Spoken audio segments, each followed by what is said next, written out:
नमस्कार, मैं हूं कुमार अनिल।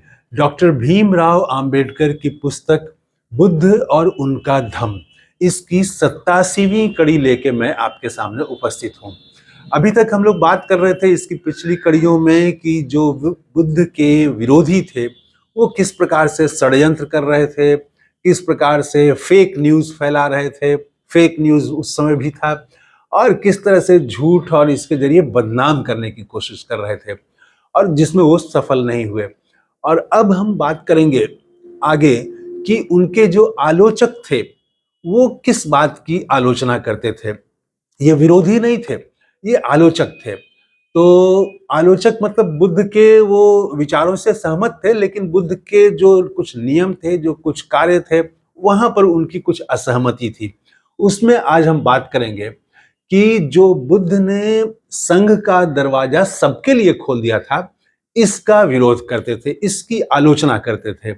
उनका कहना यह था कि संघ का दरवाजा सबके लिए नहीं खोला जाना चाहिए, इसके लिए कुछ शर्तें होनी चाहिए। वो जो इस संघ में शामिल हो वो पवित्र आत्मा हो, शुद्ध हो, और वो जब संघ में शामिल हो जाए तो छोड़े नहीं। और अगर वो छोड़ देता है संघ में शामिल, क्योंकि तथागत ने ये कोई बाध्यता नहीं रखी थी कि एक बार जो संघ में शामिल हो गया वो छोड़ नहीं सकता है, वो छोड़ सकता है, फिर से एक गृहस्थ बन सकता है।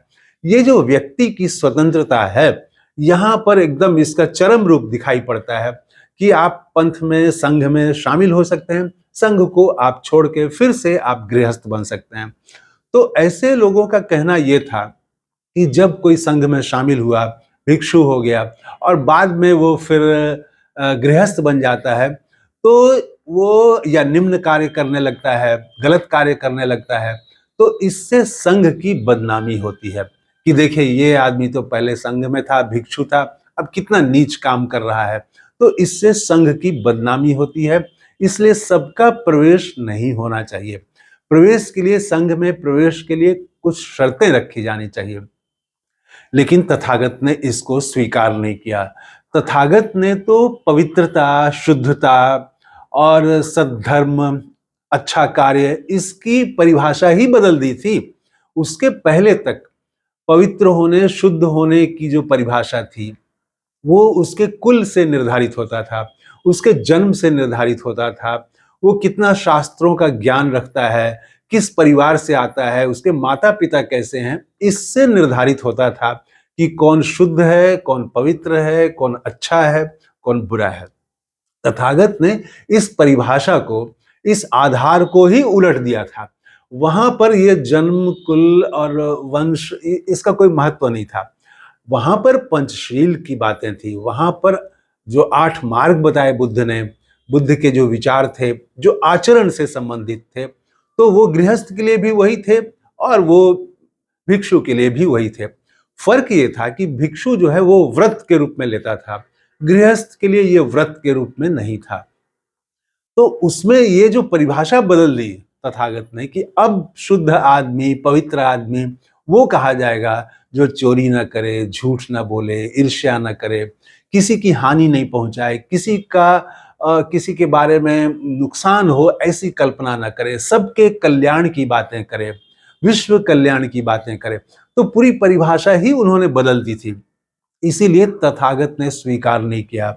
देखिए ये एक समानता की बात है, अधिकार की बात है, नागरिक को एक समान अधिकार देने की बात है।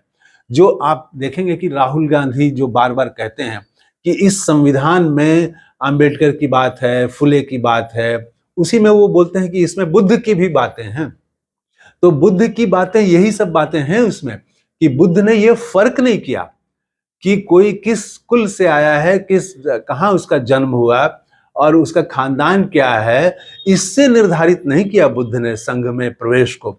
उन्होंने उसके व्रत से, उसके आचरण से, उसके व्यवहार से, इससे तय किया। तो ये जो समानता, और उसमें वो तो एक बड़ा नुकसान हो रहा था, जो लोग पुराने आधार को मानने वाले लोग थे, तो वो अब कोई अछूत भी बन जा रहा है भिक्षु, अब कोई निम्न कार्य करने वाला भी बन जा रहा है, झाड़ू लगाने वाला भी बन गया भिक्षु। तो बाकी गृहस्थों को तो अब उसको प्रणाम करना पड़ेगा।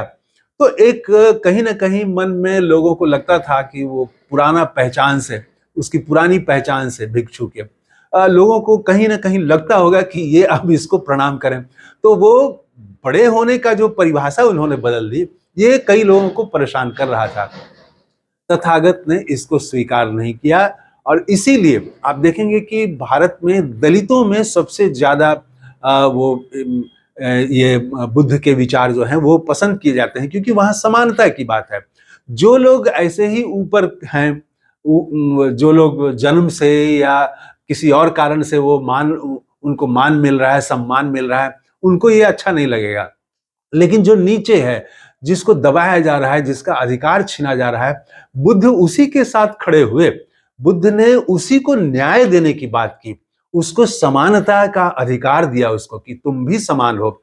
वहां पर उनके भिक्षु संघ में राजघराने का कोई राजकुमार भी है और कोई शास्त्रों का ज्ञान रखने वाला परिवार का, ब्राह्मण परिवार का, वो भी उसके भीतर है। और वहां पर कोई शूद्र, कोई अछूत परिवार से गया हुआ, कोई झाड़ू लगाने वाला भिक्षु बन गया, वो भी वहां पर है। और दोनों को समान वहां पर अधिकार है, समान तरह से वो उनके प्रति लोगों का सम्मान भी वो दिलाते हैं। तो ये जो समानता की बात है और न्याय की बात है, ये बुद्ध के संघ में ये दिखता है। तो कुछ लोगों ने विरोध किया था, तथागत ने इसको माना नहीं। और ये आज भी जरूरी है हमारे समाज में। आज भी हम देखते हैं कि ये भेदभाव है, और वो भेदभाव जो यहाँ तक कि बड़े गुरुओं के यहाँ भी, भगवान के यहाँ भी ये भेदभाव, कहीं पैसे दे के पहले लोग चले जाते हैं, किस घर से आप आए हैं, आप मंत्री हैं, आप फलाना हैं, तो उनको पहले प्रवेश मिल जाता है, बाकी लोगों को नहीं मिलता है। यहाँ पर बुद्ध ने ये बदल दिया था। जो पूरी परिभाषा थी शुद्धता की, पवित्रता की, बड़े होने की, सम्मानित होने की, वो परिभाषा उन्होंने बदल दी थी।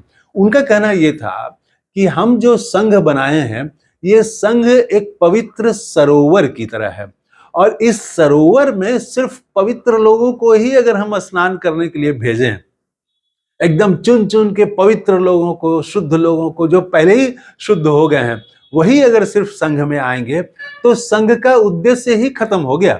संघ का उद्देश्य तो समाज को ये अमृत पान कराना है। जो अमृत बांट रहे थे बुद्ध, अच्छे विचारों वाला, अच्छे आचरण से लोगों को बता रहे थे, तो वो अमृत से वंचित कर देना है। तो इसमें ज्यादा जरूरत तो उन लोगों की है जो कि वो गलत कार्य पहले कर रहे थे, और कुछ वो निम्न ढंग का वो कार्य करते हैं, जीविका उनकी निम्न है, उनको समाज में सम्मान नहीं है, उनके लिए ये तो ज्यादा जरूरी है। और जो पवित्र हैं, जो पहले से ही शुद्ध हैं, तो तब तो उद्देश्य ही खत्म हो जाएगा। तो संघ जो है वो ज्यादा से ज्यादा फैले। तो अगर वो ज्यादा से ज्यादा फैले तो ऐसी शर्तों को तो नहीं रखना पड़ेगा।